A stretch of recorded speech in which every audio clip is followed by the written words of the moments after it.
네, 이번 시간은 이제 벡터를 공부해 보는 시간이 되겠습니다. 벡터는 뭐 내용이 그렇게 어렵거나 그러진 않습니다. 대신에 여러분들이 직관적인 것을 잘 수학을 써서 간단한 수학을 써서 잘 풀어낼 수 있으면 좋을 것 같아요. 벡터라고 하는 게 무엇인지 이제 고등학교 수학 때 공부한 사람들도 있고 뭐 안 한 사람도 있을 텐데 일단 좌표계라고 하는 걸 이제 보게 되는데요. 우리가 되게 이제 직교 좌표계를 특히 직각 좌표계를 쓰게 됩니다. x축, y축이 있는 이런 좌표계를 쓰게 되는데 여기서 이제 삼각함수 표현에 대해서 정의에 대해서 여러분들이 이건 수학에서 했으니까 이제 다 알고 있을 텐데 그래도 혹시 이제 안 한 학생들이 있다면 이번 시간에 이 내용을 해서 좀 집중적으로 해서 이걸 마스터를 하시기 바라는데 뭐 간단해요. 여기 삼각형이 이렇게 보이잖아요. 삼각형이 어디 있어? 그럼 이렇게 하면 삼각형이죠. 직각 삼각형입니다. 그렇죠? 그래서 이 삼각형의 표현식, 요걸 이제 삼각형으로 가져와 보는데 이렇게 되네요. 그래서 요게 이제 이게 x, 이 길이가 x잖아요. 0에서 x까지니까 요 좌표가 x고 y 좌표도 0에서 여기가 이제 y잖아요. 그래서 요 길이가 y가 되는 거고 요 길이가 x가 되는 요런 겁니다. 그렇죠? 그래서 요거 가지고 이제 보게 되는데 요 삼각형에서 요게 이제 직각 삼각형에서 보도록 합시다. 그래서 요 r을 우리가 이제 빗변이라고 하고 x를 밑변, y를 높이라고 합니다.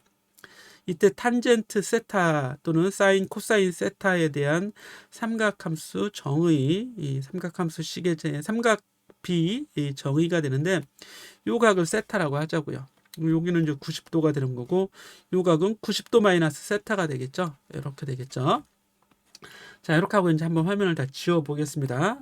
이래 놓고 우리가 이제 요거 보게 되면 탄젠트 세타는 사인부터 볼까요? 사인 세타는 요 r분의 y를 사인 세타라고 하는 겁니다. 세타를 이렇게 눈처럼 생겼어요.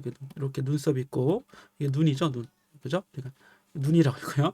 눈으로 바라보는 높이예요. y를 높이라고 한다고요. 높이. 이렇게 돼 있어요. 그죠? 예. 그랬을 때 이 r분의 y를 사인 세타라고 하고 코사인 세타는 r분의 x가 되는 겁니다. r분의 x 이렇게 이제 나오게 되겠죠. r분의 x.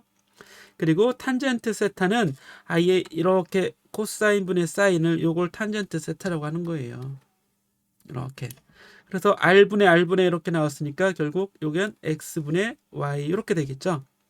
예, 그래서 탄젠트 세타는 여기 x분의 y가 된다. 이렇게 세타에서 봤을 때 요거분의 요거 밑변분의 높이 요거를 탄젠트 세타라고 한다. 이런 얘기예요.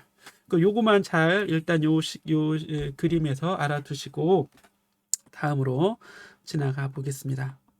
예, 이렇게 그러면 x는 여기 다시 보면 코사인 세타가 x분의 r이었으니까 x는 r 코사인 세타 이렇게 나오고 사인 세타는 r분의 y였으니까 y는 r 사인 세타 이렇게 나오게 되죠. 예. 자, 이렇게 이제 다 보면 금방 다 알 수 있는 식인데 뭐 문제까지 풀지 않고 그냥 지나가겠습니다. 그러면서 3.2절에 가보면 벡터 양과 스칼라 양 이렇게 나와 있죠. 뭐 A양, B양 이런 게 아니라 이렇게 양이라는 건 물리의 퀀터티라는 얘기예요. 퀀터티. 그치? 예, 어떤 양이냐? 그 물리량에는 두 가지로 분류할 수 있는데 벡터량과 스칼라량으로 분류를 할 수 있습니다. 뭘 스칼라라고 하냐면 크기만 있는 거예요. 방향성이 없는 하나의 수치로 완전하게 정의될 수. 여기서 수치라고 하는 건 크기를 의미한다. 이렇게 얘기하면 돼요. 크기. 그래서 크기만 가지고 있는 물리량을 스칼라라고 합니다. 마치 스케일 같이 이렇게 같은 어원입니다. 스케일, 스칼라. 크기만을 가지는 크기만으로 정의되는 얘가 있어요. 부피나 질량이나 속력이나 시간 이런 건 다 단위는 있죠. 단위는 당연히 단위 있는데 크기만으로 이 정의가 끝난다 이런 얘기예요. 방향이라는 건 없어요.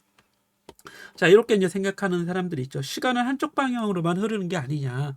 그거는 우리가 이제 스칼라나 벡터냐의 의미가 아니라 일상적인 국어 또는 언어에서 시간에 대한 개념을 표현한 거고 물리학에서는 시간에 대한 방향을 두지 않습니다. 왜냐하면 시간은 오직 일단 한 방향으로만 흐르기 때문에 방향을 굳이 정의할 필요가 없다는 얘기예요. 예, 속력도 마찬가지예요. 우리가 어느 방향으로 날아갔지, 물체가 움직였지, 요거는 속도예요. 속도. 뒤에서 나오겠지만 벡터 방향을 가진 물리량은 속도를 쓰고 그렇지 않은 물리량으로 속력을 쓴다. 이거 우리 앞에서 이미 공부했던 내용입니다. 그렇죠? 그래서 속도와 속력의 차이 공부하는 거 여러분 잘 알아두시기 바라고요. 자, 이렇게 해서 우리 이제 스칼라 양에 대한 거. 자, 그런데 이 양은 이제 벡터와 양과 스칼라량이 있다고 했는데 벡터가 바로 이제 방향을 가지는 겁니다. 방향. 이렇게 이제 방향이 있는 물리량을 벡터량이라고 이제 얘기하게 되는 거예요. 그래서 이 오른쪽 그림에 그림 3.4번 그림에 보면 A에서 B까지 물체가 이렇게 날아갔잖아요. 실제 경로는 이렇게 점선의 경로를 통해서 날아갔다. 그러면 이 점선의 길이를 거리라고 하는 거고 A에서 B까지의 이 변화, 위치 변화를 변위 벡터라고 하는 겁니다. 그래서 변위는 방향이 있어요. A에서 B까지 이 화살표 벡터가 바로 변위 벡터가 되는 거고 이걸 시간으로 나누면 속도 벡터가 되는 겁니다. 그걸 우리가 앞에 앞장에서 계속 공부해 왔던 거죠. 자, 넘어가 보겠습니다. 48페이지. 그래서 벡터는 이렇게 이제 화살표로 표시한다. 이것도 얘기를 했었어요. 그런데 화살표를 매번 표시하는 건 귀찮은 일이기 때문에 그냥 우리가 쓸 때는 이렇게 A 벡터 이렇게 한번 쓰고 나면 그 다음에는 그냥 A라고 해도 돼요. A라고. 화살표 안 써도 너도 알고 나도 알고 너희들까지 다 안다. 우리도 다 안다. 그러면 굳이 쓸 필요 없는데 교재 같은 경우에는 이제 쓸 수도 있고 또는 이렇게 진한 볼드체로 쓰면 이거 벡터가 되는 거고 만약에 스칼라를 표현한다 그러면 그냥 이런 거 없이 볼드체 없이 그냥 필기체로 또는 이탈릭체로 쓰면 벡터가 아니라 스칼라라는 기호가 되는 겁니다. 자, 벡터의 성질 몇 가지 성질이 있는데 동등성을 했는데 벡터는 어쨌든 크기와 방향으로 이루어진 거예요. 크기와 방향. 그래서 크기와 방향이 같으면 이게 어느 곳에서의 벡터든지 위치에 관계없어요. 이거 다 동일한 벡터다 이런 얘기예요. 왜? 크기와 방향만 같으니까. 위치는 상관이 없다 이런 얘기입니다. 벡터의 덧셈을 어떻게 하는지 요 얘기를 좀 해볼 텐데요. 벡터 더하기 빼기 할 때는 이어주면 되는 거예요. 머리에 꼬리를 이어서. 그죠? 그 두 벡터를 더할 때 합 벡터는 여기 꼬리라고 합니다. 꼬리, 머리가 아니라 꼬리, 한쪽의 꼬리와 B의 머리를 이어주는 거죠. A의 머리, A의 꼬리, B의 머리, B의 꼬리인데 그럼 두 개를 이은 머리와 꼬리를 직접 직선으로 이렇게 이어주는 거예요. 이걸 합벡터라고 얘기하게 돼요. 그래서 A 더하기 B 벡터 합벡터는 R 벡터라고 하자면 전체의 머리와 전체의 꼬리를 직접 이은 벡터 이걸 우리가 이제 합벡터라고 얘기해 주게 되는 겁니다. 요거는 그림상으로 이걸 구하는 방법이고 머리꼬리법이라고 합니다. 머리꼬리법. 이렇게 해서 뭐 이름을 기억하는 게 아니라 요 그림 형태를 여러분들이 잘 기억해 주면 되겠죠. 자, 이렇게 해서 우리 정리해보고 그러면 여러 개의 벡터를 더해 나갈 때는 계속해서 더해 나가면 됩니다. A 더하기 B 더하기 C 이렇게 해서 연달아 줄줄이 이어서 전체의 머리와 꼬리 이렇게 해서 이제 구해주면 전체 합벡터를 구하는 결과가 되는 거죠. 자, 그리고 B번 38번 3.8번 그림은 A에서 B를 더하나 B에서 A를 더하나 순서는 무관하다 이런 얘기야. 결과적으로 동일하다. 이런 걸 이제 교환 법칙이 성립한다 이렇게 얘기합니다. 교환 법칙. 그리고 결합 법칙도 성립해요. 이게 이제 무관하기 때문에 순서와 무관하기 때문에 BC 더한 걸 A를 더하나 AB 더한 걸 C에 더하나 결과는 동일하다 이런 얘기입니다. 결합 법칙이 성립을 하게 되죠. 자, 쭉 넘어가 보겠습니다. 자, 음의 벡터인데요. 음의 벡터는 자, 어떤 벡터가 있을 때 그거의 음의 벡터는 방향만 반대인 벡터예요. 그래서 A의 음의 벡터 마이너스 A 벡터는 크기와 방향이 서로 반대인 크기는 같죠. 방향만 반대가 되니까 그럼 둘을 더하면 아예 뭐가 나오겠어요? 0벡터가 나오겠죠. 그렇죠? 한 벡터가 있는데 여기에 반대로 이렇게 머리꼬리 더해주면 다시 원래점으로 돌아오니까 0이 된다 이런 얘기죠. 그래서 이런 거 A와 마이너스 A는 크기 같지만 반대 서로 방향이 반대인 벡터. 뺄셈 벡터는 그 a-b 벡터를 한다 그러면 a에다가 마이너스 b를 더하는 것과 의미가 같습니다.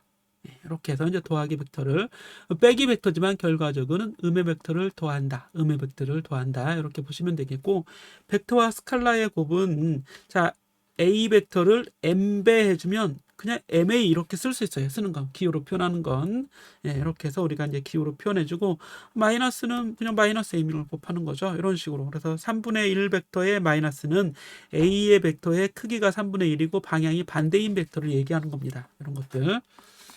자, 쭉 해서 우리가 예제 문제 생략해 보겠습니다. 여러분들이 한번 직접 해보시기 바라고요.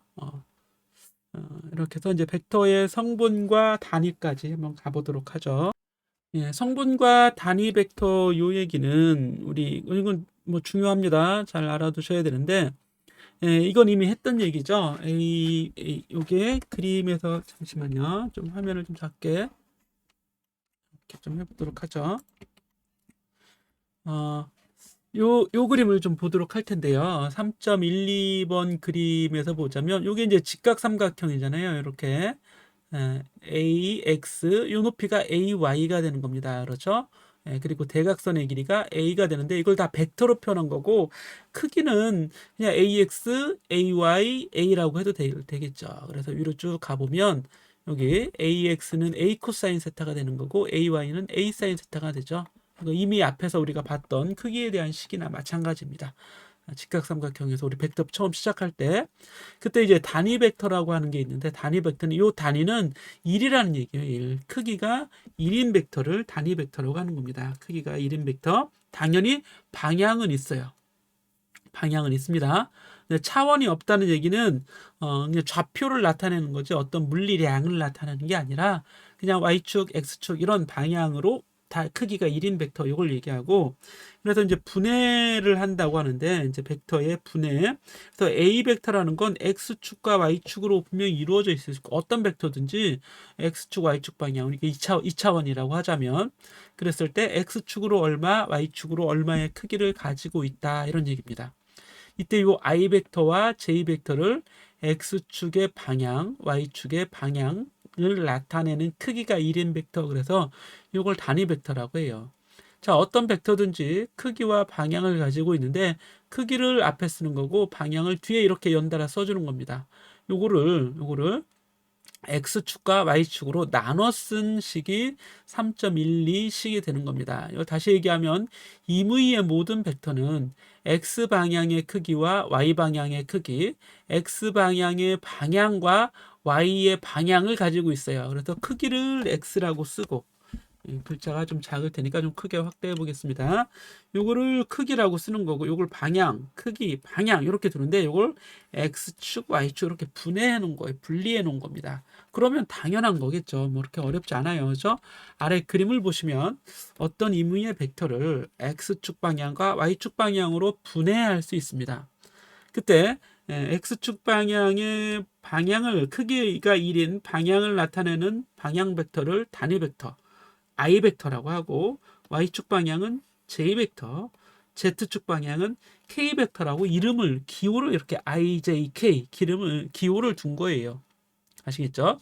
그러면 임의의 벡터는 x 방향 그 i죠. 거기에 x 크기 j 벡터 곱하기 y 이렇게 이제 표현할 수 있다고요.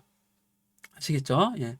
자, 요거 한번 여러분들이 계속해서 한번 확인해 보시기 바라고 요걸 가지고 두 개의 벡터를 더하는 방법을 쓰는데 자, A 벡터라고 하는 거예요. 잘 보세요. A 벡터는 A의 X축 요만큼의 크기죠. 그리고 A의 Y축 요만큼의 크기예요. 요걸 가지고 있고 B는 여기 요 점에서 시작해서 요 점에서 끝나니까 요만큼이 B의 X 요만큼이 B의 Y인데 요걸 여기다 표현하는 거고 요 크기를 여기다가 이렇게 표현한 거예요. 그렇죠? B의 Y, B의 X 이렇게 그러면 A, B를 이제 다 분해해 준 거죠. 자, 요거를 이렇게 보면 A를 분해하고 B를 각각 분해합니다. X축 방향과 Y축 방향으로. 그래 놓고 X는 X끼리 더해야 돼요. 이 둘을 더해서 여기다 이렇게 쓰는 거고 요 둘을 요를 더해서 여기다 쓰는 거예요. 이렇게 가져온 거예요. 그렇죠? 그래서 X방향은 X방향끼리 더하고 Y방향은 Y방향끼리 더해서 방향 설정을 해주는 겁니다. 자, 두 벡터의 합 벡터는 이렇게 x방향, 이렇게 y방향 성분을 따로따로 구해낼 수 있고, 그래서 이 둘을 아예 더하면 이제 r 벡터가 되는 거잖아요. 네, 그죠? 합 벡터가 되는 거죠. 이런 원리입니다. 여러분들이 한번 더 살펴보시고, 그래서 x 방향끼리의 합, y 방향끼리의 합인데, 그러면 요걸 y 방향, 요걸 x 방향, 요걸 이제 rx, ry 크기라고 하는 거죠. 요거를 두 개 더하면 피타고라스 정리처럼 이렇게 대각선이 나오죠. 요게 합 벡터 r 벡터가 되는 겁니다. 이렇게. 그죠? 그러니까 아래 크기는 x 방향의 크기 제곱, y 방향의 크기 제곱 루트 해주면 되겠죠. 피타고라스 정리 그대로 사용해서. 이렇게 해서 우리가 결과적으로 다 구해낼 수 있게 되는 거예요. 네, 이 정도만 설명을 하고, 만약에 이게 3차원이다 그러면 x, y, z까지 각각 c도 있다야 그러면 a, b, c, x 방향, a, b, c, y 방향, a, b, c, z 방향, 이렇게 해서 얼마든지 어려운 것들도 동일한 방법으로 다 구해낼 수 있게 되는 겁니다. 자, 이렇게 한번 해보시고, 연습 문제는, 예제 문제는 뭐 이렇게 일단 a 벡터 이렇게 돼 있고, 이게 x 방향, 이게 y 방향이라는 얘기죠. b 벡터 x 방향, y 방향인데 이는 아래쪽 y축 방향이 되는 겁니다. 그래서 그림으로 그려서 해도 되고, 합을 구하라 그러면 x는 x끼리 더하고 y는 y끼리 이렇게 더해주면 되겠죠. 이렇게 해서 이제 구해내는 거예요. 그게 이제 여기 나와 있습니다. x는 x끼리, y는 y끼리. 예, 한번 해보시면 어렵지 않게 구해낼 수 있을 겁니다. 자, 도보 여행은 정말로 생략하기로 하겠습니다. 3.4 문제 생략하고, 그 다음에 이제 벡터는 다 끝났죠.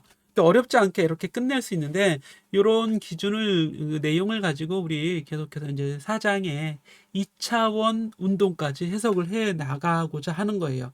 그럼 2차원 운동을 이제 x 방향의 가속도, y 방향의 가속도 더해서 임의의 어떤 방향의 가속도도 다 표현해 낼 수 있겠죠. 이런 문제들이 이제 우리 이제 4장에서 다뤄지게 되는 겁니다.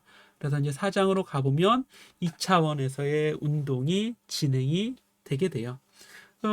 내용은 뭐냐면 2장에서 공부했던 걸 그대로 그 순서가 똑같아요. 이 순서 보면 위치, 속도, 가속도 이렇게 나오죠. 위치, 속도, 가속도. 예, 여기 가속도. 그래서 또 등가속도 운동, 자연학화 운동하고 똑같은데 등가속도 운동 하게 됩니다. 요 글의 사진 되게 멋있죠. 왼편에 있는 요 사진요. 예.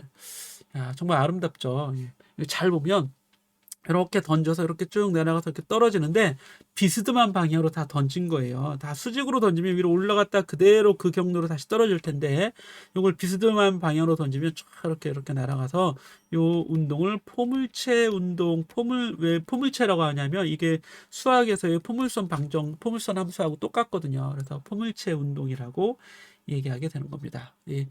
뭐 물체를 던지면 이렇게 다 날아가요, 그렇죠? 다른 각도로 던지면 다르게 날아가고 높이 던지면 높이 올라갔다 떨어지고. 요 운동을 좀 해석해 보는 게 바로 4.3절의 내용이 되는데, 요게 가장 중요한 내용이 됩니다. 이게 그렇죠? 이게 가장 중요한 내용이 되고, 그 다음에 원운동도 결국 2차원이잖아요. 원운동 XY 평면상에서 계속해서 움직이는 건데, 요게 이제 4.5절에 나옵니다. 4.4절, 5절 계속 이어지는 거죠. 원운동하는 입자도 평면 운동, 2차원 운동이 돼서 이렇게 우리가 해석하는 과정을 우리가 4장에서 공부할 겁니다. 해 볼 수 있겠죠. 이렇게 해서 우리 쭉. 그래서 이제 여기 보면 4.1절의 제목이 어때요? 위치, 속도, 가속도인데 뒤에 뭐가 붙어요? 벡터. 이제부터는 방향을 다 얘기하는 위치 벡터, 속도 벡터, 가속도 벡터 이렇게 얘기합니다. 위치 벡터, 속도 벡터, 가속도 벡터. 이게 정확한 전체 의미가 되는데 이걸 벡터인 걸 다 이제 알고 있잖아. 그러면 벡터를 생략을 해서 그냥 위치, 속도, 가속도. 매번 벡터 얘기해 주기 힘들잖아요. 여러분 이름이 뭐 어떻게 돼요? 송영철이다. 네, 고등학교 때 친한 친구 이름이에요. 송영철인데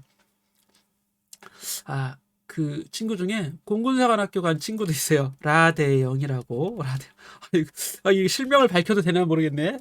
이런 거 여기 지웁시다. 예, 송영철은 뭐 송영철이 있는데 성이 송씨예요. 그죠? 이름이 영철입니다. 그럼 송씨라는 건 누구나 다 알고 있어요. 그럼 굳이 매번 송영철 부르는 게 불편하잖아요. 그러니까 좀 친한 의미에서 영철아 이렇게 해도 되고 다 알아요. 그죠? 송씨라는 거. 그러면 그 생략하는 겁니다. 생략. 자, 생략해서 이제 얘기를 해도 된다. 이런 얘기죠. 62페이지 위치 벡터, 변이 벡터 이렇게 쭉 나와 있는데 이게 바로 변이 벡터인데 변이의 정의는 뭐예요? 나중 위치, final position, initial position. 나중 위치에서 처음 위치 빼주는 R의 변화. 그래서 델타 R 이렇게 우리가 기호로 써주는 겁니다. 아시겠죠? 자, 변이 벡터를 시간으로 나눈 걸 속도 벡터라고 했는데 이게 실제 걸린 시간이면 평균 이렇게 써준다 그랬죠? 자, 평균 속도 V, AVG 우리말로 V 평균 이렇게 써도 됩니다. 에버리지 그죠? 에버리지 이렇게 해서 요거 다 정리해 볼 수 있죠. 자, 그래서 평균 속도의 정의식 요게 이제 정의라는 기호입니다. 델타 R 나누기 델타 T 써주면 되고 근데 시간은 스칼라입니다. 이건 스칼라. 그래서 벡터를 스칼라로 나눴죠. 그러면 그대로 벡터예요. 이렇게 나오겠습니다. 자, 어렵지 않습니다. 자, 넘어가자 쭉쭉. 그리고 순간 속도도 마찬가지죠. 순간 속도는 어떤 정의를 쓰죠? 매우 짧은 시간 동안 델타 t를 0으로 극한을 취하자. 그거는 바로 미분이라고 그랬죠. r을 t로 미분한 것. 이걸 순간 속도라고 합니다. 이 장에서 공부한 걸 계속해서 반복하고 있는 거죠. 화살표만 위에 이렇게 쫙쫙 붙여준 거예요. 벡터이기 때문에. 이렇게 하면 어렵지 않게 우리 다 내용 살펴볼 수 있습니다. 자, 그 다음 가속도도 역시 마찬가지겠죠. 속도 변화를 시간으로 나눈 겁니다. 나중 속도 빼기 처음 속도, 나중 시간 빼기 처음 시간. 이렇게 시간이 아예 순간값이 다 있다면 이렇게 해서 A를 구해준다. 다 벡터 표시, 화살표 표시만 해준 건데 다 아는 내용이었죠. 지나가겠습니다. 자, 평균 가속도 했으면 뭐도 나와요? 순간 가속도는 리미트 델타 t를 0으로 극한을 취하면 되겠죠. 자, 그런 얘기입니다. 4.5씩. 이렇게 해서 순간 가속도까지 알아볼 수 있네요. 미분한 거죠. V를 T로 미분하시오. 이렇게. 자, 이렇게 하고 이제 2차원 운동으로 가는데 이 2차원 운동을 살펴보는 건 이제 바로 우리 수열 수업에 할까요? 수열 수업의 2차원 등가속도 운동 살펴보도록 하고 오늘은 좀 짧게 여기서 마치도록 하죠. 짧게 마치고 앞에 연습 문제 33, 38, 39번이었나요? 요거를 우리 남은 시간 동안에 한번 풀어보도록 합시다. 이걸 집에 가서 풀으려면 뭐 집에 가서 풀어 이거를 그죠? 추석 때 쉬어야지. 우리 기숙사 안에서 좀 아니면 좀 강의실에서 좀 풀어보시는 게 좋겠습니다. 종이 없으면 A4 용지 가져다가 직접 한번 지금 해보는 게 낫지. 이걸 끝나고 하면 내 머릿속에서 다 잊어버리고 안 됩니다. 그죠? 자, 공식 한번 우리 생각해 보죠. 여기 2차원 등가속도 운동도 똑같아요. 계속 똑같은데 요거 식을 이렇게 한번 변형을 시켜 볼게요. A는 델타 T분의 델타 V 이렇게 됐었잖아요. 근데 요게 T-0 V-V0 아예 이렇게 해보죠. V-V0 이게 나중 속도, 요게 처음 속도. 시간이 0일 때의 속도니까 V0라고 하는 거예요. 그랬더니 얘는 어떻게 돼요? V는 V0 더하기 속도가 얼만큼 증가한다고요? AT. 여기에 벡터 표시해주면 2차원이 되는 겁니다. 2차원. 그렇죠. 이렇게. V0, A 다 벡터잖아요. 이렇게 해주는 거예요. 이렇게. 여기 4.2절까지 사실 다 되는 거예요. 한 번에. 이렇게 할 수 있고, 변이가 어떻게 되냐면, 변이 델타 X는 V0T 더하기 처음 속도 곱하기 시간 더하기 2분의 1 AT 제곱이었어요. 근데 뭐가 벡터예요? 그쵸. 변이 벡터, 속도 벡터, 가속도 벡터. 이렇게 나오는 겁니다. 아시겠죠? 그러면 이 식도 마무리가 되는 거고 평균 속도 구하는 것도 그렇죠. 평균 속도는 2분의 V0 처음 속도 더하기 나중 속도 이렇게 쓰면 되겠고 그 다음에 또 속도 변화 속도의 제곱식이 있었죠. V의 제곱은 V 처음 속도의 제곱 더하기 2 곱하기 A 곱하기 델타 X 이렇게 나오게 되는 거죠. 이것도 변이는 벡터는 이렇게 됩니다. 이렇게 A도 벡터 델타 X도 벡터 이렇게 나오게 되는 거죠. 요 식들 하나, 둘, 세 개 특히 요 세 개의 식을 여러분들이 꼭 알고 있어야 됩니다. 그러면 이렇게 요 세 개의 식을 알면 모든 등가속도 운동 문제를 다 풀 수 있어요. 식이 세 개밖에 안 되니까 외우기도 아주 간단하고 외우고 나면 문제 푸는 시간이 딱 단축이 됩니다. 그죠? 우리 비행기를 타고 쭉 이렇게 처음에 정지 상태에서부터 도움 닫기를 해서 이륙을 하죠. 그럼 활주로의 길이를 얼마로 만들어야 되는가 이런 거 설계하는 것도 우리 등가속도 운동을 알면 어느 정도 근사적으로 다 설계할 수 있습니다.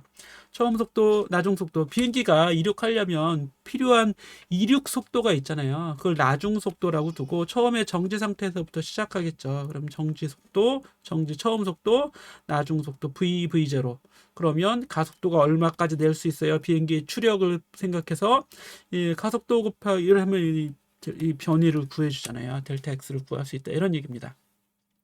그래서 이런 거 되게 여러분들한테 오히려 현실적인 얘기잖아. 죠 등가속도 운동 알아야 근사적으로 구할 수 있다는 얘기입니다. 그래서 이렇게 해서 오늘의 수업은 요거 암기하는 거, 요거 암기. 세 개 문제 풀고 요거 암기까지 한번 해봅시다. 예. 누가 더 빨리 암기하는지. 암기하면 우리 자리 뜨기 뭐 이렇게 한번 하는 게 좋겠습니다. 자, 월요일 강의 이렇게 이제 마치고 우리 수요일 날 또 다음 강의 보도록 하겠습니다. 오늘 수고들 많으셨습니다.